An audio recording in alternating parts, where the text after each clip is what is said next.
The Xenoblade 3 Direct was amazing, showing us so much more of Ionios than I could have ever dreamed of, but what really stole the spotlight for me was the Heroes showcase. So let's take a closer look at the heroes of Xenoblade 3. In total, there appears to be a maximum of 17 different heroes, with space for an additional 5 through either DLC or other means. Each hero falls into one of the 3 main role categories and can assist you in the party in battle as an extra set of hands via the AI. Once you have discovered and presumably recruited a hero into your ranks, you can access their class and outfit and equip it onto any one of your 6 Noahs. These classes will then affect your base stats and alter them to better suit the role that you will now be playing in. Each class is also broken down into different tiers, and you receive a ranking on how well they perform in each, scaling from D to S rank. The 3 primary roles return, but are also joined by a 4th classification. I believe this to be a support role, which covers buffing your allies and debuffing your enemies, which will be supported later via some of the heroes' descriptions. Each class can then be leveled up, which over time will unlock master skills and master arts. These master arts can then be equipped onto our main heroes and used for fusion arts, whilst master skills will presumably work like skill links from Xenoblade 1. Talent arts can also be a master art, as has been shown via both Noah and Xeon, but how they are used is uncertain for now. While the AI for the most part will always have control of a hero, we can still operate them through the use of a chain attack. Each hero has a unique effect which can be applied via gaining TP to beat its challenge. This means that selecting the correct hero for the right circumstance could make all the difference in battle, as it grants us a choice of what bonuses we would like to receive. Out of the 17 confirmed heroes, we only have solid information about a select few. Riku and Manana were the first heroes ever shown, but they actually aren't the first heroes we unlock.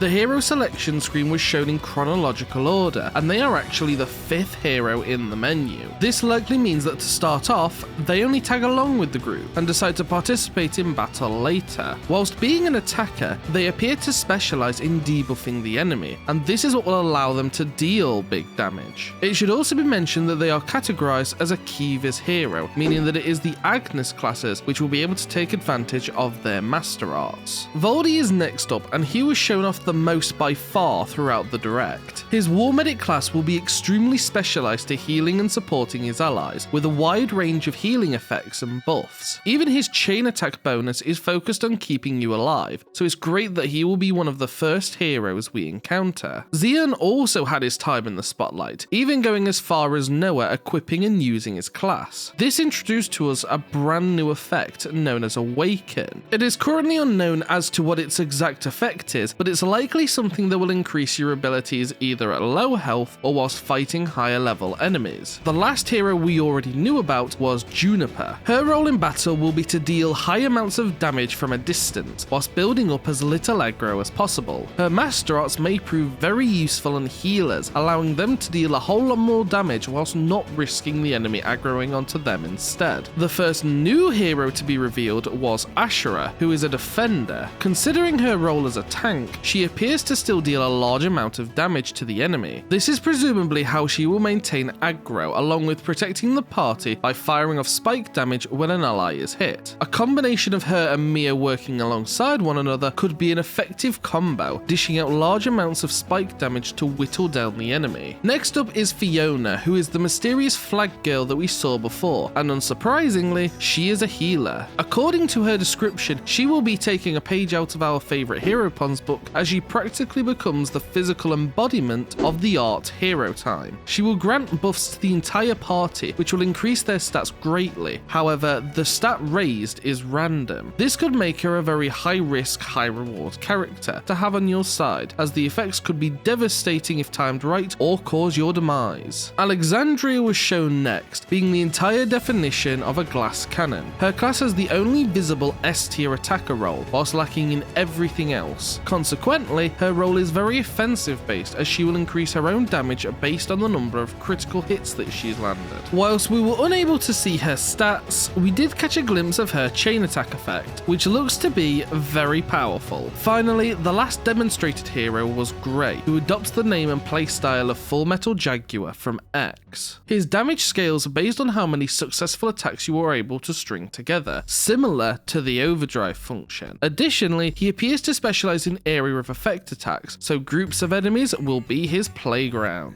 And that was all of the info that we got on the new heroes, but there were a couple more who were still shown. Firstly was this Indolent man, who is a healer from Agnes. Judging from the icon, he appears to wield either a double-sided staff or possibly nunchucks. His rankings are very balanced overall, which means he will likely be a very versatile hero to use. The other revealed hero was this Machina girl. Unfortunately, this image is the extent of the info that we have received for her, and that's all of the heroes that we know about. Or is it? You see, this screenshot actually tells us a lot more than you may expect at first glance, and it provides us with an idea of the roles that our three silhouettes are going to play. Now, before we go any further, quick spoiler warning, as one of these heroes may be someone else we already know, so skip to the timestamp on screen if you wish to avoid it. The background of each chibi is coloured representing which role they are, with red referring to attackers, blue to defenders, and green to healers. In addition to this, the Kivas and Agnes emblems are also located here, referring to which nation they each belong to. This means that this placement is going to be for an Agnes defender, which rules out the Machina girl being here, as she's likely from Kivas. The two remaining are both attackers, and our friend on the left resides from Agnes. As some of the more perceptive of you have likely noticed by now, this is almost definitely Kamuravi, and it's therefore highly likely that Ethel is also here hiding behind the UI.